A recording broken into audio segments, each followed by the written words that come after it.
bastava il ritorno della tassa sulla prima casa imposto dal governo. Ora a mettere le mani nelle tasche dei cittadini ci si mette anche la Regione, che proprio ieri ha reintrodotto il tanto odiato tributo per il consorzio di bonifica.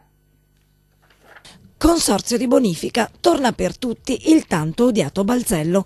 A deciderlo il Consiglio regionale, che con 26 voti a favore e 20 contrari ha approvato l'emendamento proposto dall'assessore all'ambiente Maurizio Conte. In sostanza, d'ora in poi sarà la Regione che entro il 31 marzo di ogni anno stabilirà il tributo dovuto ai consorzi di bonifica, decidendo se allargare il pagamento anche alle utenze urbane già collegate a opere di pubblica fognatura o depurazione, fino a oggi esenti.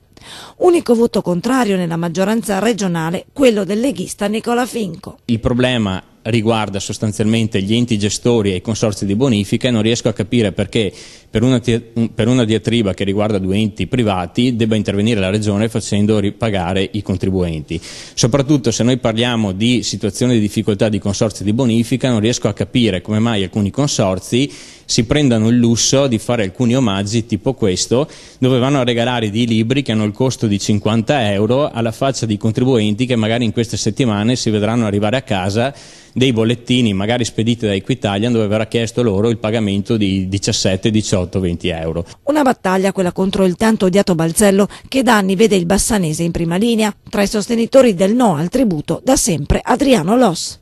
Sto pensando all'avvocato Roberti, che ha cominciato circa 33 anni fa la battaglia, credo che si rigirerà nella tomba. Ci sono molte città che non hanno mai pagato una lira e sono sempre andate sotto acqua. Una di queste è Vicenza. La Regione sta pigliando per i fondelli i cittadini. Io mi auguro che il territorio di Bassano sia lasciato fuori da questo balzello, perché il territorio di Bassano non è territorio di bonifica.